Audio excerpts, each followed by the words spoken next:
થરાદ તાલુકાના અરંટવા ગામે સામાજિક પ્રસંગમાં રાજકીય આગેવાનો એક મંચ પર જોવા મળ્યા હતા। ભાજપ, કોંગ્રેસ અને અપક્ષના નેતા આ મંચ પર જોવા મળ્યા હતા। વિધાનસભાના અધ્યક્ષ પણ અહીંયા ઉપસ્થિત હતા। ત્યારે વિધાનસભાની વાવની પેટાચૂંટણી બાદ સામાજિક કાર્યક્રમમાં ભાજપ, કોંગ્રેસના નેતાઓ પણ ભેગા થયા હતા। જો કે વિધાનસભાના વિરોધ પક્ષના નેતા અમિત ચાવડાએ ખ્યાતિ હોસ્પિટલની કાર્યવાહી મામલે પણ સરકાર સામે આક્ષેપ કર્યા હતા। ત્યારે માવજી પટેલે પેટાચૂંટણીમાં જીતનો વિશ્વાસ પણ વ્યક્ત કર્યો હતો। વાવ વિધાનસભાની પેટાચૂંટણી બાદ રાજકીય આગેવાનો એક મંચ પર જોવા મળ્યા હતા।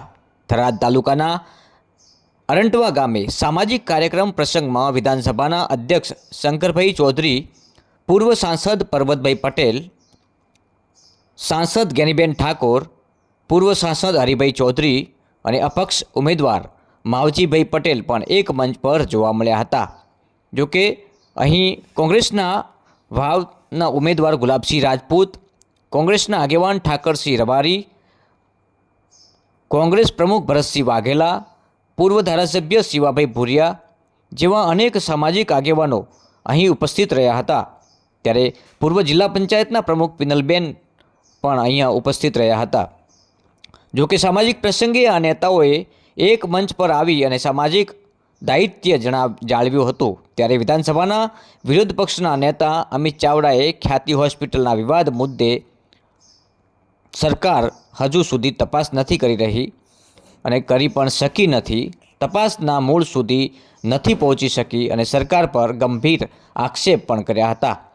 જો કે વાવ વિધાનસભાની પેટાચૂંટણીને લઈને અમિત ચાવડાએ કહ્યું હતું કે આ ચૂંટણીમાં કોણ કોને માટે ઊભું હતું એ પણ ખબર નથી, પરંતુ પ્રજાએ કોંગ્રેસને મત આપ્યા છે અને વાવ વિધાનસભાની પેટાચૂંટણીમાં કોંગ્રેસની જીત થવાની છે। જો કે ચૂંટણીના અપક્ષ ઉમેદવાર માવજી પટેલે પણ પોતાની આગવી અંદાજમાં કહ્યું હતું કે પ્રજા ચૂંટણી લડી છે, હું નથી લડ્યો અને વિજયનો ચોક્કસથી વિશ્વાસ વ્યક્ત કર્યો હતો। જો કે રાજકીય પક્ષો એક મંચ પર આવવાની મામલે કહ્યું હતું કે સામાજિક કાર્યક્રમમાં રાજકીય પક્ષના લોકો આવતા હોય છે, પરંતુ એ પક્ષને મંત્રી બહાર મૂકીને આવતા હોય છે। ત્યારે પહેલીવાર વિધાનસભાની ચૂંટણી બાદ એકબીજા સામે આક્ષેપ પ્રત્યે આક્ષેપ કરતા નેતાઓ એક મંચ પર જોવા મળ્યા હતા। ત્યારે અનેક તર્ક વિતર્કો સામે આવી હતી। આપ જોઈ રહ્યા છો આ મંચ ઉપર પૂર્વ સાંસદ પરબતભાઈ પટેલ,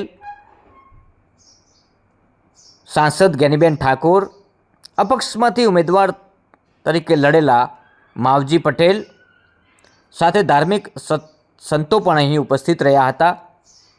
ત્યારે ભાજપ અને કોંગ્રેસના અનેક આગેવાનો એક મંચ ઉપર જોવા મળતા આ ધાર્મિક કાર્યક્રમમાં, સામાજિક કાર્યક્રમમાં અનેક ચર્ચાઓ જોર પકડ્યું હતું।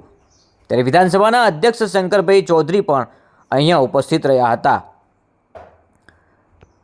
માવજીભાઈની સ્પીચની શરૂઆત થતાની પહેલાં લોકોએ એમને તાળીઓથી વધાવ્યા હતા। ત્યારે આપ જોઈ શકો છો મોટી સંખ્યામાં અહીં લોકો સામાજિક કાર્યક્રમમાં ઉપસ્થિત રહ્યા હતા અને આ કાર્યક્રમ હતો માતા પિતાના નામે। જિલ્લા પંચાયતના પૂર્વ શિક્ષણ સમિતિના ચેરમેન અને કોંગ્રેસના સક્રિય આગેવાન એવા માંગીલાલ પટેલના ઘરે સામાજિક પ્રસંગમાં ઉપસ્થિત અનેક નેતાઓએ, અનેક રાજકીય આગેવાનો અહીં ઉપસ્થિત રહીને અનેક તર્ક વિતર્કો પણ અહીં ઊભી થઈ હતી। ત્યારે સમાજને સંત દ્વારા એક અનોખો સંદેશ પણ આપવામાં આવ્યો હતો। આપ જોઈ રહ્યા છો દ્રશ્યમાં વિધાનસભાના વિરોધ પક્ષના નેતા અમિત ચાવડા સહિત આખું જિલ્લાનું કોંગ્રેસ મોવડી મંડળ પણ ઉપસ્થિત રહ્યું હતું। સાથે સાથે ભાજપના કેટલાક આગેવાનો અહીંયા ઉપસ્થિત રહ્યા હતા। વિધાનસભાના અધ્યક્ષ શંકરભાઈ ચૌધરી ઉપસ્થિત રહ્યા હતા। આ તમામ રાજકીય અગ્રણીનું માંગીલાલ દ્વારા શાલ અને ખેસ ઓઢાડીને કહી શકાય કે સન્માનિત કર્યા હતા, ફૂલહારથી સન્માનિત કર્યા હતા। અહીં આવતા તમામ મહેમાનોનું આગતા સ્વાગતા કરતા માંગીલાલ પટેલ જેઓ કોંગ્રેસના આગેવાન છે, અહીં જોઈ રહ્યા છો ઠાકરસિંહ રબારી આવતાની સાથે જ અનેક તર્ક વિતર્કો, અનેક ચર્ચાઓએ જોર પકડ્યું, કારણ કે ઠાકરસિંહ રબારી છેલ્લે આવ્યા હતા અને એ પણ એકલા, એટલે ત્યાં પણ અનેક વાતો અને અનેક ચર્ચાઓ પણ થઈ હતી. સાથે સાથે અનેક સામાજિક આગેવાનો અહીં ઉપસ્થિત રહીને આ પ્રસંગની શોભા વધારી હતી.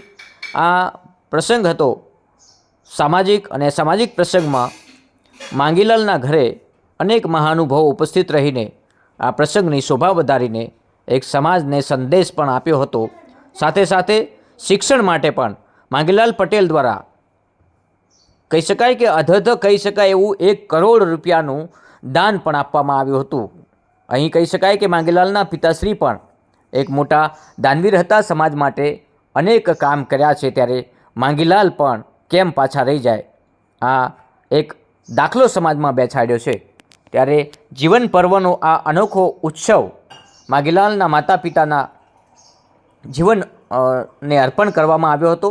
ત્યાં સામાજિક અને રાજકીય આગેવાનો પણ ઉપસ્થિત રહ્યા હતા, સાથે સાથે આખો સમાજ ઉપસ્થિત રહ્યો હતો. પરંતુ અહીં જ્ઞાનીબેન ઠાકોર અને માવજી પટેલ અનેકવાર ચર્ચાઓ કરતા જોવા મળ્યા હતા. ત્યારે અનેક તર્ક વિતર્કો પણ લોકોમાં ચર્ચાઓએ જોર પકડ્યું હતું. ત્યારે આ સામાજિક પ્રસંગમાં ઉપસ્થિત રહેલા સામાજિક અને રાજકીય આગેવાનો, ખાસ કરીને અહીંયા પૂર્વ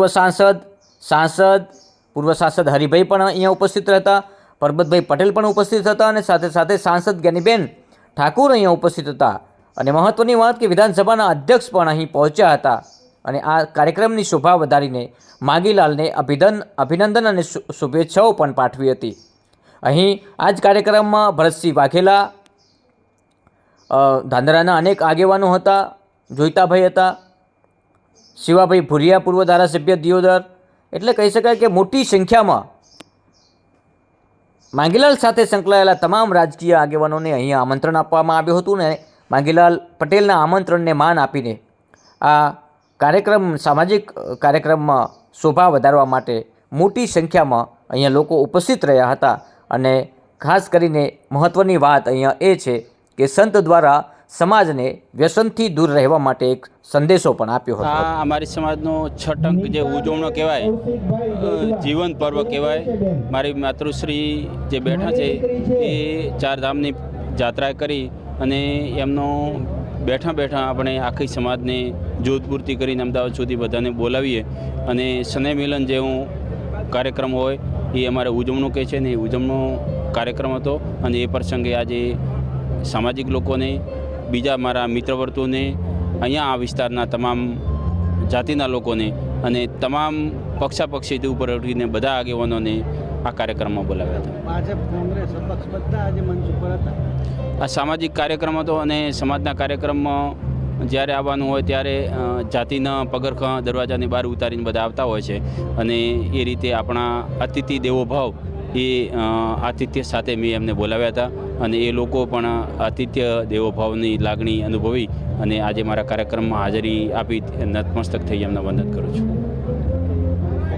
આજે બનાસકાંઠા શિક્ષણ સમિતિના પૂર્વ ચેરમેન યુવાન સાથીભાઈ માંગીલાલ પટેલ દ્વારા જે આખું પરિવારે સામાજિક મેળાવડો કર્યો અને સાથે સાથે સમગ્ર સમાજે સર્વ સમાજને ભેગા મળી અને શિક્ષણની જ્યોત વધારે પ્રસરે, કન્યા કેળવણીને ઉત્તેજન મળે એટલા માટે ખૂબ ઉમદા પ્રયાસો કર્યા છે, ખૂબ મોટું દાન કર્યું છે. ત્યારે જે રીતે સંતો, મહંતો, રાજકીય સામાજિક આગેવાનોને તમામ સમાજના લોકો સાથે મળી અને માંગીલાલજીના પ્રસંગમાં ઉપસ્થિત રહી અને શિક્ષણ માટેની ચિંતા કરી, કન્યા કેળવણીની ચિંતા કરી. હું માનું છું કે અન્ય સમાજોને પ્રેરણારૂપ આ કાર્યક્રમ છે. ને એક યુવાન ઉંમરે જ્યારે શિક્ષણ માટે 1 કરોડ કરતાં વધારે માતબાર રકમનું દાન કરી અને બધા જ સમાજને પ્રેરણા આપી છે કે હવેનો જમાનો શિક્ષણનો છે, જ્ઞાનનો, કેળવણીનો છે અને વ્યસન છોડો અને શિક્ષણ તરફ આગળ વધવાનો સૌએ સંકલ્પ લીધો છે. સ્વાભાવિક છે, સામાજિક પ્રસંગમાં કોઈ પાર્ટી પક્ષ હોતો નથી.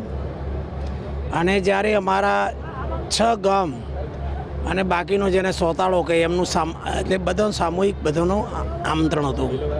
એ અમારા સમાજમાં પરંપરા છે કે ઉજવણો કરવામાં આવે 6 ટાઈમ, 3 ટાઈમ, 2 ટાઈમ.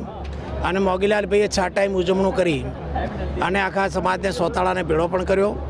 અને સ્વાભાવિક છે એમના રાજકીય સંબંધોના કારણે, પાર્ટીના સંબંધોના કારણે, જાહેર જીવનમાં બેઠેલા અમારા સંબંધોના કારણે બધાને પોતાના ઘરે અવસર હોય ત્યારે આમંત્રણ આપતા હોય છે અને એ પરંપરા મુજબ આમંત્રણ આપ્યું છે.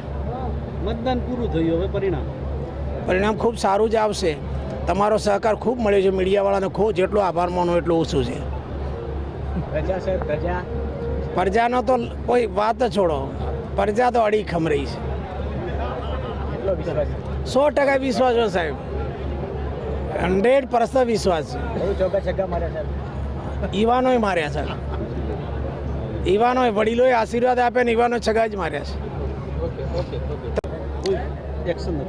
ખ્યાતિ હોસ્પિટલ તો એકમાત્ર બહાર આવેલો કિસ્સો છે, પણ ગુજરાતમાં આવી ઠેર ઠેર અનેક હોસ્પિટલો છે જે સેવાના નામે વેપાર કરી રહી છે અને આ મેડિકલ માફિયાઓ સરકારી યોજનાઓનો દુરુપયોગ કરી અને કરોડો રૂપિયા ખંખેરી રહ્યા છે. અને ક્યાંક ને ક્યાંક સત્તામાં બેઠેલા લોકો ભાગીદાર છે. ક્યાંક ભાજપનો ખેસ પહેરેલો હોય, કાં તો એમના છુપા આશીર્વાદ હોય, એમના મળતિયા હોય, એના કારણે બેરોકટોક આ મેડિકલ માફિયાઓ બેફામ બન્યા છે. સરકારે આટલા દિવસ થયા પણ એના સંચાલકો કેમ હજુ પકડાતા નથી? કેમ હજુ એની પાછળ કોઈ કડક કાર્યવાહી થતી નથી? કેમ આરોગ્ય મંત્રી કે મુખ્યમંત્રી એના માટે આગળ આવતા નથી? એનો સ્પષ્ટ મતલબ છે કે એના છેડા કમલમ સુધી પહોંચે છે. આ વગદાર લોકો, આ વેપાર કરવાવાળા લોકો આરોગ્યના નામે લૂંટ તો ચલાવે છે, પણ જે ગરીબો માટેની યોજનાઓ છે એમાં કૌભાંડો કરીને પોતાના ઘર ભરે છે ને એની સામે કાર્યવાહી નથી થતી. એટલે ક્યાંક ને ક્યાંક સરકાર સામે પણ લોકો શંકાથી જોઈ રહ્યા. મતદાન બાદ પેટા ચૂંટણીનું પરિણામ શું કહે? વાવ વિધાનસભાની જે પેટા ચૂંટણી થઈ, આપ સૌએ જોયું છે કે આ વખતે જનતાએ સર્વ સમાજે સાથે મળીને ફરી પાછો વાવમાં તિરંગો ઝંડો લહેરાય એટલા માટે મતદાન કર્યું છે. કોણે કોને મદદ કરીને કોને ઊભા રાખ્યા હતા એ બધા જ પ્રશ્નો વચ્ચે ચૂંટણી યોજાઈ અને વાવ વિધાનસભાની જનતાએ પોતાના માટે મજબૂતાઈથી અવાજ બુલંદ કરે એવા કોંગ્રેસને ઉમેદવારને આશીર્વાદ આપ્યા હોય એવું સ્પષ્ટ આજે લાગી રહ્યું છે. બધા એક મંચ ઉપર હતા. આજે માંગીલાલભાઈએ એક સામાજિક કાર્યક્રમમાં, એક ઉમદા કાર્યક્રમ કે કોઈ રાજકીય ભેદભાવ નહીં, કોઈ સમાજનો ભેદભાવ નહીં, બધા જ લોકો એક મંચ પર આવે અને એમના પરિવારની જે ભાવના હતી કે ખોટા ખર્ચ કરવાને બદલે શિક્ષણ પાછળ રકમ વપરાવી જોઈએ, બધા જ સમાજના લોકો એક મંડપ પર, એક માળવામાં બેસે, એક પંક્તિમાં બેસીને જમે અને કન્યા કેળવણીને પ્રોત્સાહન મળે એવો કાર્યક્રમ હતો. એટલે હું અભિનંદન આપીશ માંગીલાલભાઈને, એમના પરિવારને કે બધા જ રાજકીય આગેવાનોને પણ આમંત્ર્યા, સામાજિક આગેવાનોને પણ આમંત્ર્યા, ધર્મના આગેવાનો પણ આવ્યા અને સર્વ સમાજના લોકો એક માળવે બેસીને શિક્ષણની ચિંતા કરી.